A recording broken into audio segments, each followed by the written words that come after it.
Hello, everybody. Welcome back to Cloud Wars Live. This is the podcast that's digging into the digital revolution and looking at the extraordinary changes taking place in the world all around us. And it's interesting as we see this, it isn't just the digital stuff that's making the magic. I think there are ways in which it is giving more and more people the chance to step up, be seen, be heard, be engaged, and be involved. And we've got a fantastic example of that today with one of our monthly digital all-stars, Christian Anschuetz. Christian, as regular followers here know, has been a CIO, a CDO. He's an entrepreneur, a visionary, a dreamer, and also was a captain in the United States Marine Corps. So no longer on active, but also very involved in it. And Christian has just been deeply involved in helping to lead an amazing thing called Task Force Tribute that we're going to hear about some today. Christian, sorry for the long lead up, but you're a guy who deserves it. How you doing? I am well, and thank you for having me here again. It's good to see you. It's been a minute. Normally we talk about it on a monthly basis, but because of that Task Force Tribute thing, I think it's been almost 2 months now.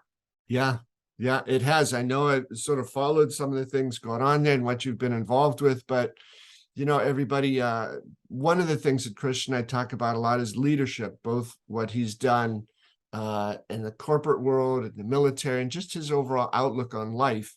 And I think being, when I said a dreamer and an adventurer, an inventor, an entrepreneur, I think those things of just seeing the world as it could be, not just as it is. And I think, Christian, I think it's fair to say that that was part of what was behind Task Force Tribute, right? You wanted to recognize the extraordinary sacrifices that have been made by military families across the board over the last 20 years since the global war on terror began, and especially those who made the ultimate sacrifice to keep the rest of us safe. Yeah, it was recognizing all those that have fallen, 7,000 since 9/11, 7,000 plus actually have given everything since the global war on terrorism started. But it's also to recognize all those that participated and all those that contributed and all the family members that supported, we're Gold Star family members that supported the family members that are service members that are no longer here, and also the ones that still are. And that in itself is a little bit different. Normally we think about things like honoring and remembering and memorializing those that fell. There's a lot of work we were did and are still working on, of course, in terms of kind of broadening that and recognizing those that fell, but also those that are still with us and their amazing stories of sacrifice and service to this country and to all of us. Yeah, Chris, and that's why I think at the opener there, when I talked about that thing, there can be, understandably in some ways, so much emphasis on the technological advances that are being made today and on this stuff itself. I think what's always been more interesting is what does that stuff let people do? And so part of what you were doing with Task Force Tribute, right, was there's always been these people out there with these phenomenal stories, but either there hasn't been the appropriate medium through which to tell those, or an effort that tried to surface those. And that's what I think is just so captivating about what Task Force Tribute is about. Can you give us a little update on where things stand with your ideas to help elevate, raise these stories up so more people can see them and hear about them? Well, there's two sides to it. There's certainly the sharing so more people can see them and hear them. There's the other side, which is perhaps more important and almost feels a little bit darker. It's not darker, in a bad way, but heavier. Maybe that's the way I should say it. And that the sharing actually is important for the people that are, imparting the stories for a number of different reasons. So just to let me back up a little bit. So we got back on September. We finished Task Force Tribute, which is a 3-week, 22 days. It's not a coincidence. It was a 22-day journey starting from Michigan, finishing up in Washington, D.C., covering 1 mile for every service member lost since 9/11. That's was 7,054. Great send off. I mean, we had the governor launched us, the governor Gretchen Whitmer launched us out of from the steps of the state capitol. full military honors. It was amazing. We had state and local legislators, the adjutant general, huge turnout as our convoy is getting ready to begin this long journey. And my favorite part, I mean, seems so silly, but I'm old enough to know better, be better, perhaps, but I'm still a kid at heart. When they did the 21 cannon salute, okay, not a 21 gun salute, 21 cannon salute. Wow. And when they pulled the first lanyard and the first cannon went off, to see 200 people like jump out of their shoes, because it was a cannon. And by the way, they usually only do that for presidents and both the United States and foreign countries, but they did it for Task Force Tribute. But that kind of set the tone, and we crossed the country going from community to community. There wasn't a place we stopped where there wasn't the media. Do a Task Force Tribute news, you'll find 500, 600, 700 articles about us. And that's all really nice. It was flattering, but what was so amazing on this journey, and I'm kind of rambling a little bit, and I apologize for that. Not at all. In our effort to go and recognize these people, to hear from them, to capture the stories of the people that would show up that we could talk to, and this is both military members and family members and whatnot. The reception we were met at all these communities was nothing short of humbling. Whether it was people coming together from all around a state to meet us at a memorial, or perhaps at a concert or a fairground, or it was the little things like us arriving really, really late in a destination, in a restaurant, staying open for 4 hours, way past their closing time, and staying open 4 hours so that we could roll in and they could feed us. I'll tell you, very candidly and sincerely here, the media would have us think that our own country is at war with ourselves. And certainly while our effort was directed very sort of centrist, politically centrist, we went right from a Democratic governor to a Republican governor, from Michigan to Ohio, and it was completely middle of the road. We didn't see that at war with one another. We saw all sorts of party perspectives, ideological perspectives, all coming around this notion that this country is worth fighting for. Our service members that do it, especially those that fell, deserve to be honored and remembered. And it was unanimously supported by every sort of political and ideological spectrum that we saw, and people came together around it. It was so inspiring, and it gave me, not that I lost hope, but it gave me a renewed sense of it, at least in this dimension, and incredibly rewarding and humbling. Did I even answer the question, or did I just go on a long ramble there? No, it's fascinating, Christian, really. Before we go any farther, and we'll come back to this again toward the end, but for anybody who wants to find out more about Task Force Tribute, Christian, where can he or she go? taskforcetribute.org, O-R-G. The organization that did it is also a 501c3. It's Project RELO.org, Project RELO, RELO.org. Please go there. And if you're a military member, by the way, or a family of a military member, or a friend, and you've got a story, you want to tell a story, contact us. We're reaching out to people. We're still collecting assets right now. And we're working on all sorts of activities associated with building this very, very interesting, very, very smart, high-tech virtual memorial like the world's never seen before. So we're working on that too. Got some great companies behind this and backing this, adding some real oomph and gravitas to it. So if you got something you want to share, we would love to hear from you. ProjectRelo.org, TaskForceTribute.org. Oh, Christian, thanks. No, you weren't rambling in any way. I mean, this is something, I don't know, you're right that I think the media, in particular, various politicians, I think they set out every morning to see, how can I drive these wedges in a little deeper? How can I pit people against each other? It's on the one hand nauseating, it's tiresome. I think it cuts against many of the things that are so wonderful about this country. And so that's one of the reasons why when you first mentioned this a few months ago, I was captivated by the idea and just sort of honored to be able to hear about it from you. So, Christian, I think this is the sort of thing that appeals to everybody, and it's why I'm so glad you've you're able to tell a little more about what's gone on here. The things of the restaurants staying open late, right? You probably had people welcoming you to their homes, and they didn't come out and ask, who are you voting for? They just wanted to celebrate all those things that you've just described here. I think it's profoundly important. And Christian, you touched on it a moment ago, but around the country, I'm always in awe when we see these memorials, right? And they're not just this country, but over in Normandy, the ways we have tried to immortalize and memorialize the sacrifices of people who've given their lives for this country. But you're talking about taking it sort of beyond these extraordinary physical memorials and monuments, and you want to create something that's digital that both will endure forever in a different way and be more accessible to more people. So could you talk a little bit more about that?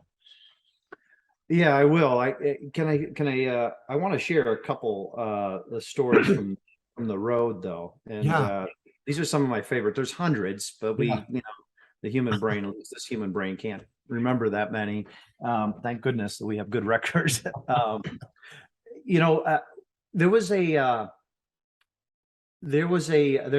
of these are so powerful. I mean, like, just so emotionally powerful. Like, I don't know how, like, you can listen to them or have interacted with these people and not feel something, like really, really feel something. And one of these stories is a fascinating story, and it speaks to why, like, the power of small things, like the power of small things. Yeah. And I was with one of our Project RELO leaders, a gentleman by the name of Don Richardson. This fantastic guy, former Marine. He actually was my battalion commander when I was a platoon commander, first in the fleet, Marine Force.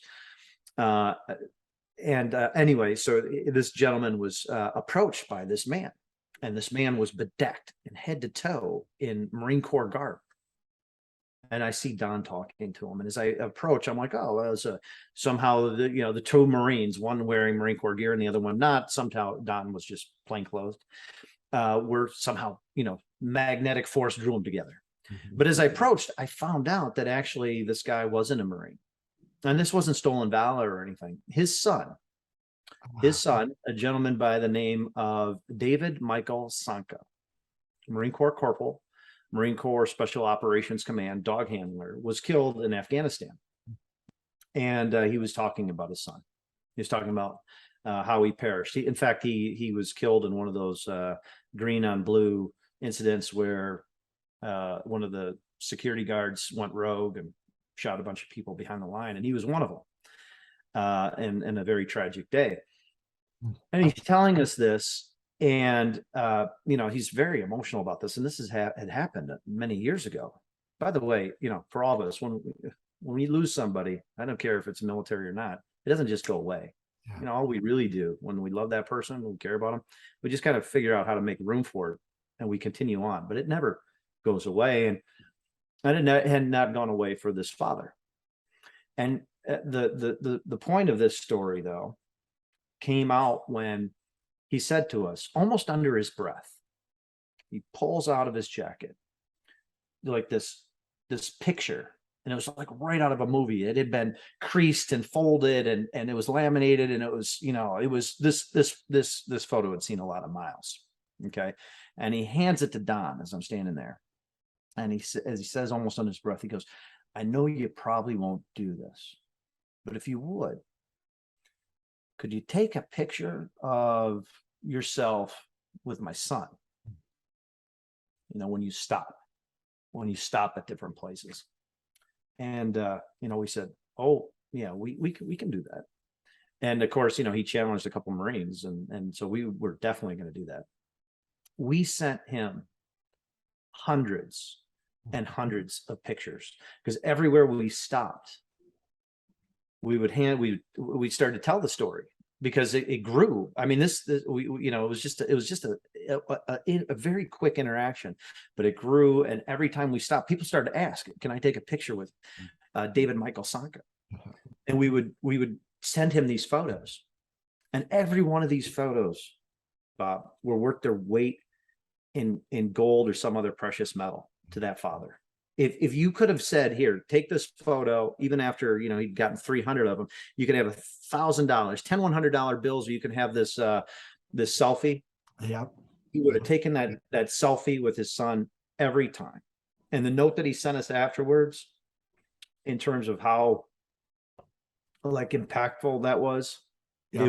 it made the trip, just that one interaction, worthwhile. And that is just one. I mean, there's so many stories. Can I tell you a couple more? Please do. Please, please. So that, you know, that was a tough one. And they didn't, most of them, they weren't really that, you know, that the stories themselves weren't actually all that easy. But I want to get to the back end about what was so powerful and inspiring about this.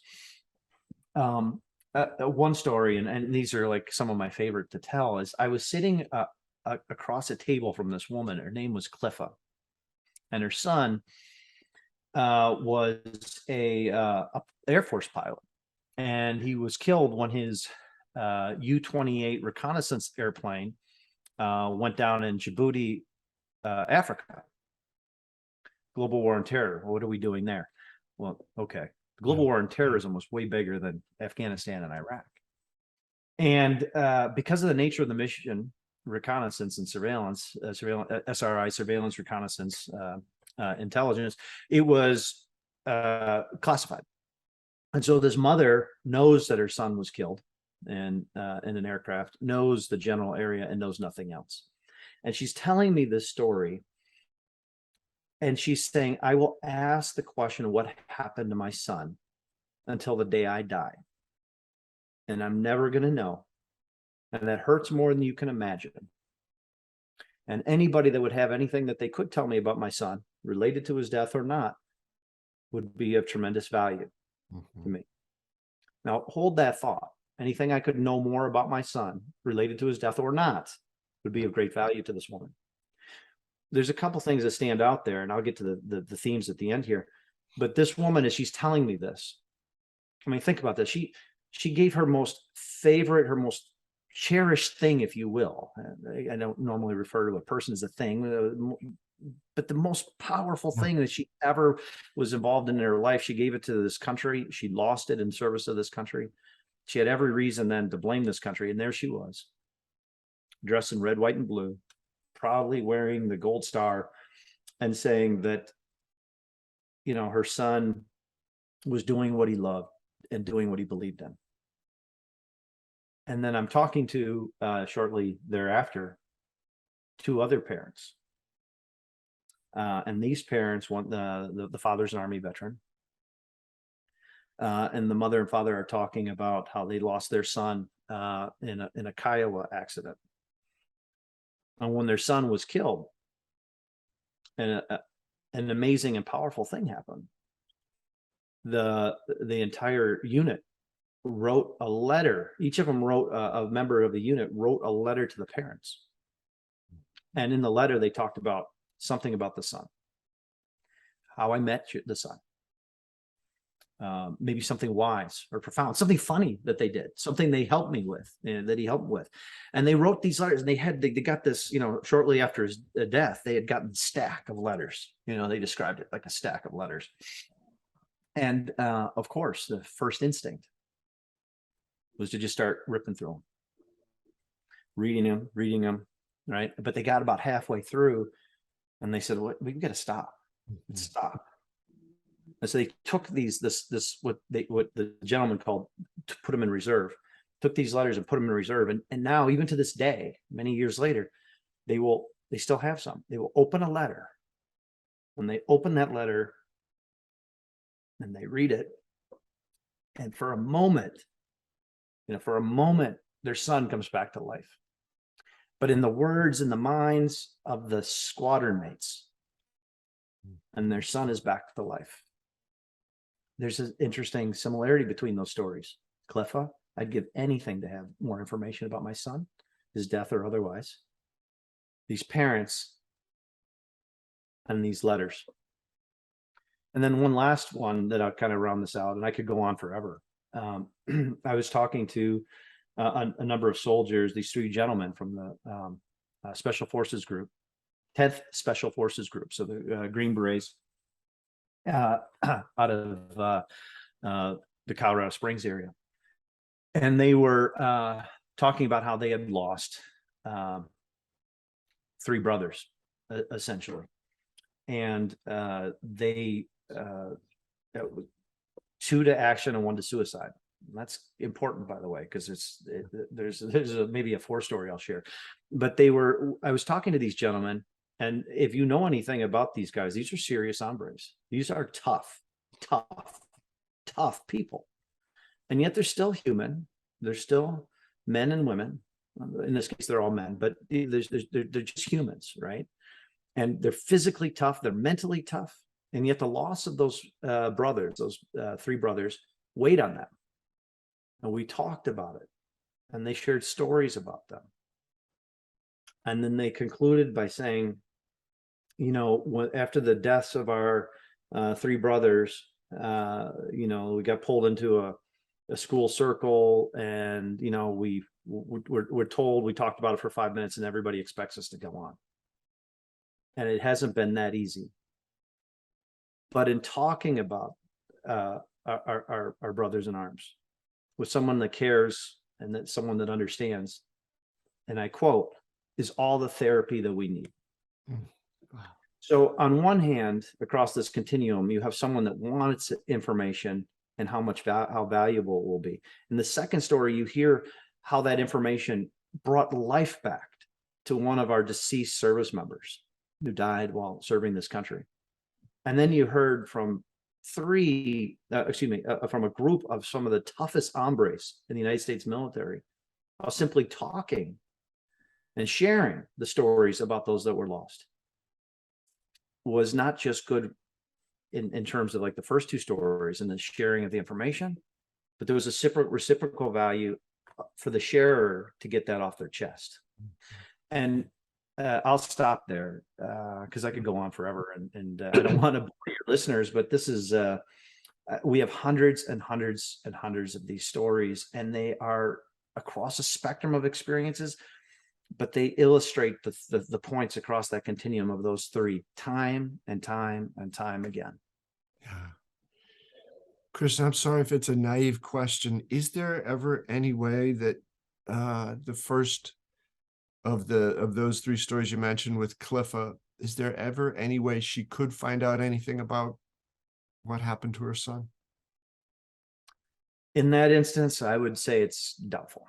Yeah. It's just the nature of those missions. It's a reconnaissance aircraft, flying around in Africa. When, remember, it wasn't that long ago we lost some Green Berets, as a matter of fact, in the African continent.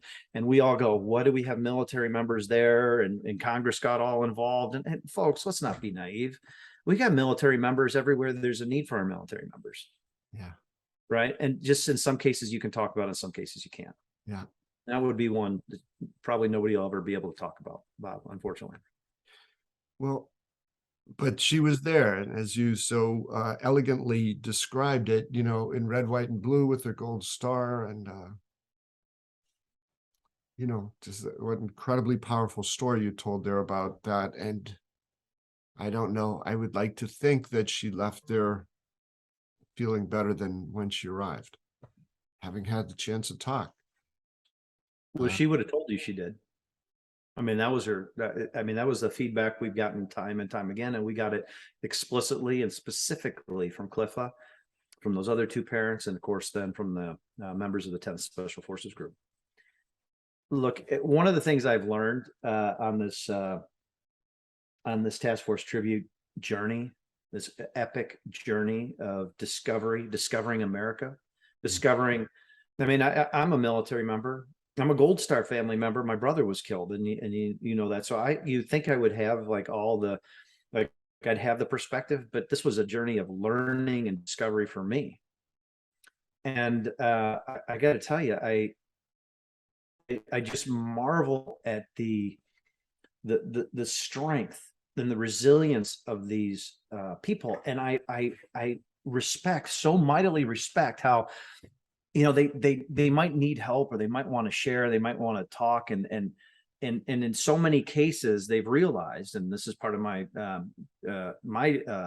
learning, if you will, is that we're constantly waiting on the government or the VA or this or that or whatever. Folks, you know, this thing about like honoring and preserving the memory and the legacy of our military members, don't wait on anybody. Yeah. If you think that there's a military member in crisis because of a mental health issue, which is really prevalent right now, hence the 22 days, don't wait for the government. The service members will tell you how bad this national hotline, suicide prevention hotline is. A number of them have called it. They said it's terrible. It actually sends them in the wrong direction. And that's dangerous, right? If I learned anything, it's that these communities are and can deal with some of these things on their own. The ones that are kind of realizing that I can't wait for the government to figure out are the ones that are really, really doing particularly well. And I'd love to have others come to the conclusion that, hey, look, let's all roll up our sleeves and do this for, you know, the good of our fellow Americans, and work on some of these things through even some of these sort of like tangential activities, like building a virtual memorial. Building a virtual memorial is probably more of a healing tool than anything that anybody in the government's doing right now for our military veterans, period. And it's worth our investment, our work, and our effort.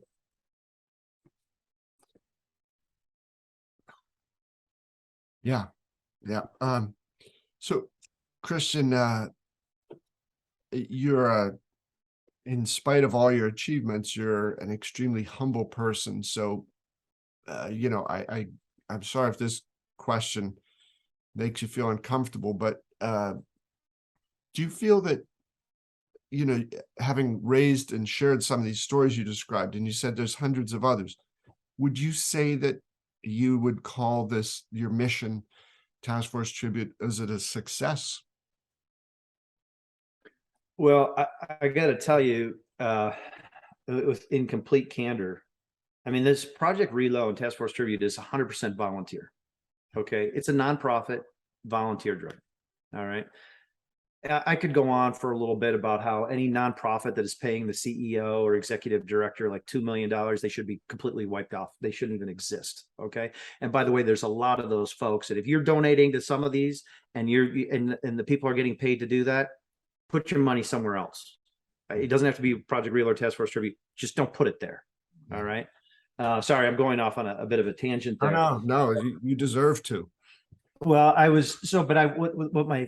was worried about though is when you have all volunteers, you make do with what you have. I mean, it is the law of constraints. It's like a startup. Yeah. Strangely, it's like being in a startup, and there's all these things that get in your way, right? And there were probably 3 months prior to the launch of this thing where I actually experienced something that I don't typically experience in life, and that was called stress. Like I'm a very low stress person. I don't know what that is. I'm pretty relaxed, but I was starting to get worried. I was building sort of the nonprofit version of the fire festival, right? Like we're gonna go to to Lansing, Michigan for the rollout, and it's just gonna be us, right? There's nobody gonna be there, nobody to support it, nobody to and I was really worried about it. And so we had ambitious plans, and I will say the following: we somehow, I don't know how this is possible, somehow we executed this thing almost perfectly according to plan. Mm-hmm. Now, folks, we covered a total of 8,500 miles in 23 days. That was with several dozen stops. That was with interacting with people all along the way. And somehow we made it every place we needed to be on time, hit the points or the impacts or whatever that we wanted. And the only downer of the whole thing was weather, in that we got to DC. It was going to be a huge, huge event. Yeah. And then, of course, it decides to rain. Yeah. And so we ended up doing a private ceremony just for the Gold Star family members that came in. It was very, very small. It was muted.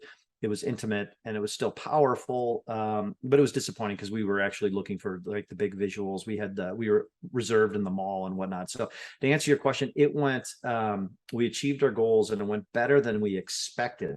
Now, the hard work of trying to build this virtual memorial or find others to take it on. Either one.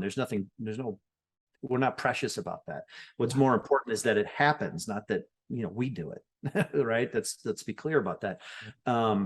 That work that it has to continue. But as far as task force tribute, and did it accomplish its goals? I'm shocked to say yes. I'm completely shocked. And then I will say one last thing. That's probably why in 22 days, I had 3 dinners. And when I say this is representative of the whole crew. As you know, there was a bunch of us, right, that did this.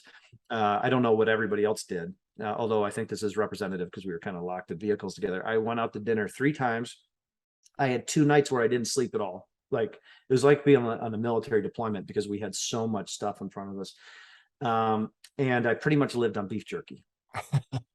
So it was hard, Bob. It was hard.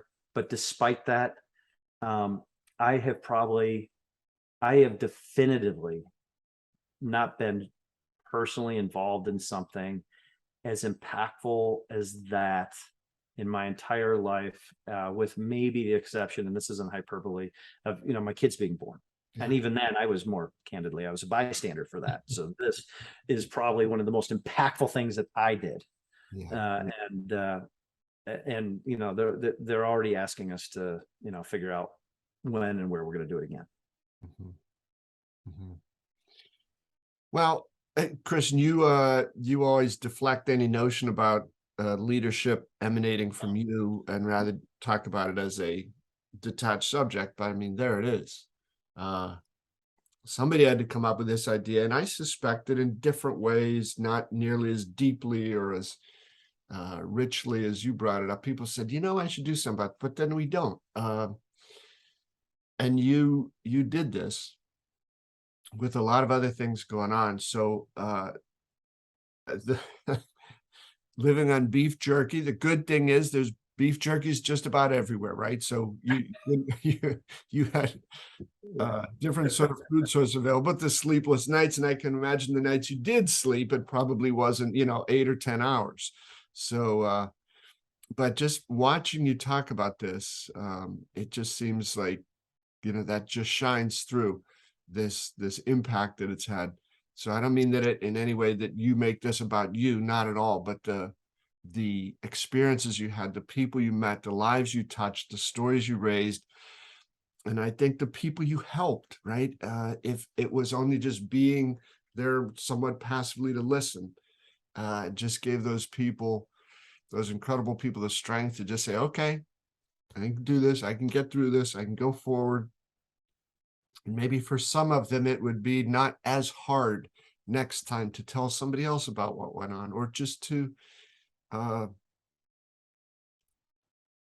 be able to move forward with a better sense of reflection and memory of what transpired than they had the day before having met you. So I suspect, Christian, the radiant impact of this across so many people would probably more than even you who were there firsthand could understand, right? And this will go on for a long time for those people. And I think you got to feel good about what you and all these other volunteers did. Well, I can say that we are definitely very proud of some of the impacts that we had. Some of the notes that we've received from the people that we, we're interacting with, they can't be shared, and they probably shouldn't be shared. But those are often the most precious things. Yes. I feel that again, this model that we're in our country, where our media, you have to enrage to engage, right? And it's driven by business models, it's driven by self-interest, but that doesn't mean that it's driven by reality. And folks, it's incumbent upon all of us to not get lazy and be cynical, because cynicism is lazy. If you think something isn't right, then productively, proactively, and constructively try and fix it.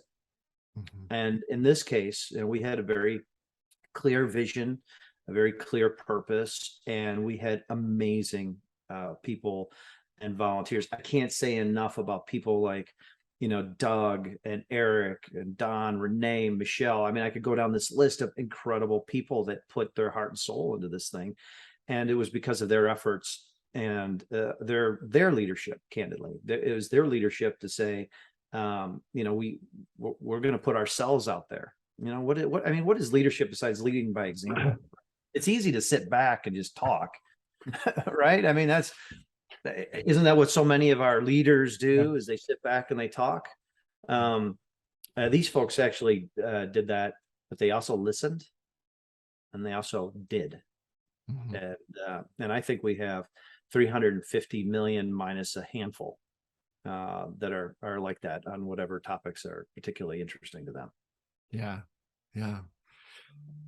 Well, Christian, it's been an honor to get to hear these stories from you, despite the the gravity of the situation, right? Talking about the fall and the loss. There's a sense of joy of coming from a lot of the stories you told, right? Making people feel better, helping them,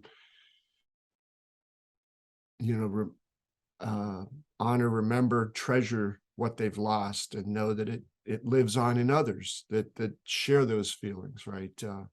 So thank you, man, for coming on and being willing to share those stories. It's just something very special, and I think any of us who get the chance to hear about what went on there should feel better about the country, should feel better about the people who live here that are often not represented in these high profile things we see in the garbage media, but instead just normal people doing extraordinary things. So Christian, thank you so much. Taskforcetribute.org, projectrelo.org. And should anybody feel interested, not just to go and see some of the remarkable stories you captured there, but also contribute, I'm saying this, not you. There's certainly places to offer financial support for what's going on here as well. But Christian, it's remarkable. It's remarkable. Thank you so much for sharing this. Well, thank you for everything. And if I could leave everybody with a call to action, not about Project RELO, not about Task Force Tribute, but a call to action, and I'll do it in the form of a story. I was in Santa Fe, and it's almost remarkable that I can remember where I was when this happened. But I was talking to this gentleman. He was a great guy. He had 18 years in the Army. He was a first sergeant, 4 tours in Afghanistan. Okay. And this guy was this was a tough, hard man. In fact, when I was interviewing him, he was a pretty interesting interview because I was having a hard time, getting him to really talk, because I mean, even as he was talking to me, and I got all this on video, he was still in like parade rest, which is a military, not attention stance, but it's still very deliberate. And he was charming and he was delightful, but he was very, very specific. He was still a first sergeant, and you could see it. It was part of him. He hadn't been out that long. And he had talked about that serving your country is one of the highest honors that one can have. That was his opinion. And I happen to think that he's right, but he was talking about that. And I asked him, I said, well, you have children, because he had mentioned that. And I said, so you have 4 children, and what would you tell them about, joining the military? And it was interesting because it kind of flipped a little bit for a second. He goes, well, I would say to my kids that when they join the military, like any organization really, that they are really just a number, and that the military doesn't care about them. But the people in the military will. But the military will not care about some of the things that are most important to you. And you need to take care of your mental health. And I thought that was an interesting statement that kind of that flow of thinking. And I said, well, so talk to me about that. Right over here, I point over here is the National Cemetery in Santa Fe, right over here. This place is probably filled with service members that have lost their battle with mental health. Do you have any thoughts on that? Now, this very strong first sergeant, 18 years, 4 combat tours, infantry. You can see it on the video. It's like a crack runs right through him. Like he's so buttoned up, and all of a sudden it's like he cracks. And he goes on to say, in a voice that's less strong, that's less clear, as his visage cracks, so does his voice. And he says, I have lost more of my brothers to suicide than I did to combat operations, and I lost over a dozen in combat. And then the crack widens.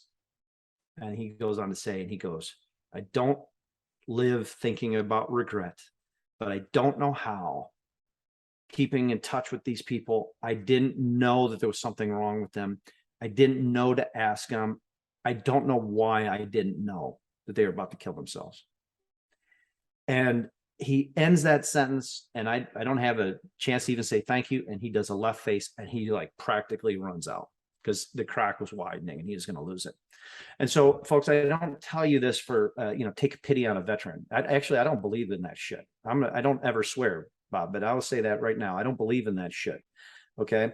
But our military members have sustained physical and also emotional wounds in service to this country. And so my call to action is I tell you the story and all your listeners. If you do know a military member, actually, please don't thank them for their service. Actually say, hey, if you ever need someone to talk to, you can talk to me. And if you think I don't understand, you're probably right, but I'm willing to try. I'm willing to try.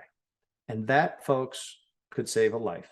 And it could save the life of an American that really risked theirs for all of us. And that's it, Bob. Thank you. Yeah. Wow.